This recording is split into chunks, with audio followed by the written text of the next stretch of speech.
In relation to a request for an extension, that really is going to depend on the nature of the request. We haven't had a chance to speak, or I haven't had a chance to speak to everyone yet, but my general sense across the European Council is that the European Council is open to granting a further extension to the United Kingdom, but we don't want that further extension to merely be a licence for further indecision. We need a decision from the United Kingdom Government and Parliament. We need a clear plan. An extension in that context is one thing, but a rolling extension that just leads to further indecision, further majorities against things but majorities for nothing, isn't a solution for anyone. And there is a real concern around the European elections. That if the UK stays in the European Union beyond the date of the European elections and doesn't hold the European elections, then there is a risk that the European Parliament will not be properly constituted, and therefore any decisions made by the European Parliament, whether on legislation, whether on budgets, whether on the appointment of a new Commission and Commission President, may not actually be valid. And that's a real concern that a lot of people hold. And there's also growing frustration, one that I don't share because Brexit is so important for us and can impact on us so severely, but there's a growing frustration among the majority of countries that aren't going to be adversely affected by Brexit, that the concentration on Brexit is taking us away from other important issues and other important matters, and a growing frustration that is the case.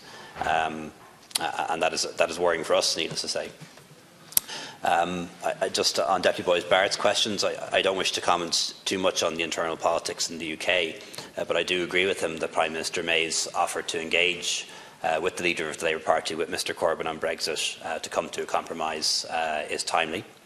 I don't know if Mr Corbyn will rise to the occasion, whether he will show leadership and be able to come up with a compromise plan with Prime Minister May.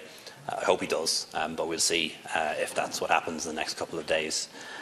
In terms of business preparedness, again, I'd encourage any business that hasn't engaged to please do so. A lot of businesses are very prepared for Brexit. A lot are not, and have not availed of the information or supports available. A lot are still adopting a wait-and-see approach, and I prefer if businesses operated a precautionary approach and made preparations, even if no deal is unlikely. Preparations should be made in any case.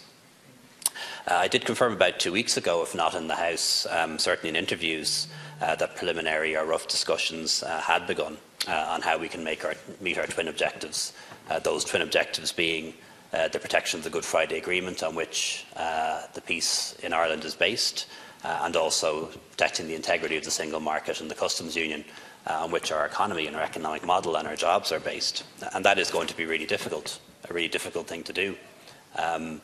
We know that the backstop will work.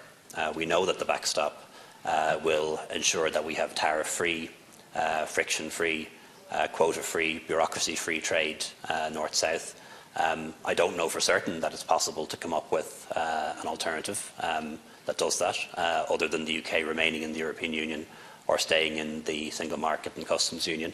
But we'll do everything we possibly can to avoid the emergence of a hard border on our island, and we have the support of our European colleagues in that.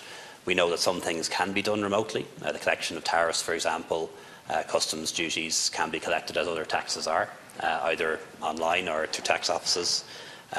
We know how to intercept smuggling, and we have a smuggling operation already when it relates to cigarettes and drugs and alcohol and diesel and so on.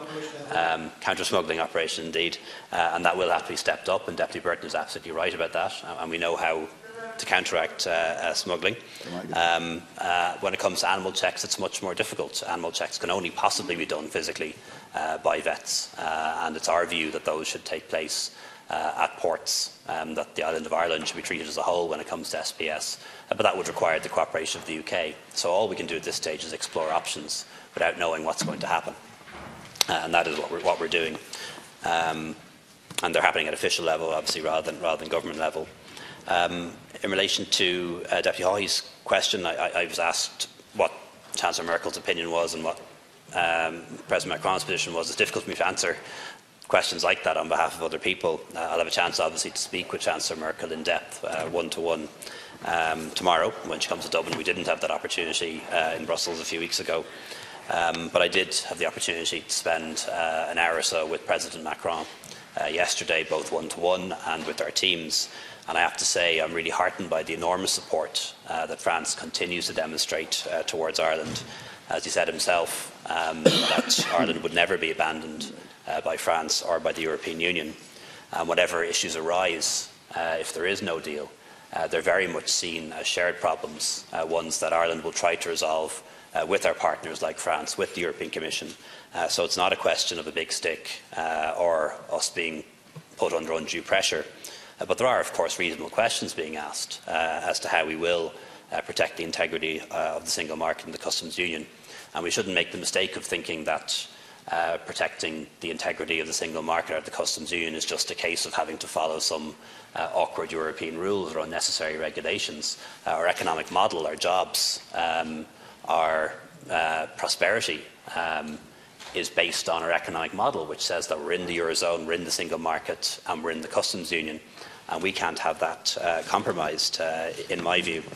And just to give a small example, and these are theoretical and hypothetical, if, for example, the UK was to do a trade deal with the United States and that brought hormone beef into the UK, if the UK was to do a trade deal, for example, with another country and in came chlorinated chicken, if the UK did a trade deal with an Asian country that doesn't have environmental standards or employment standards that are up to European standards, and those products were to enter into Northern Ireland from Britain through Larne or through Belfast, then cross the border into the 26 counties into the Republic of Ireland, there's an understandable concern that they could then go on from Dublin or Rosslare into France, into Spain, into Portugal. So it's entirely reasonable that questions should be asked as to what we're going to do to prevent that.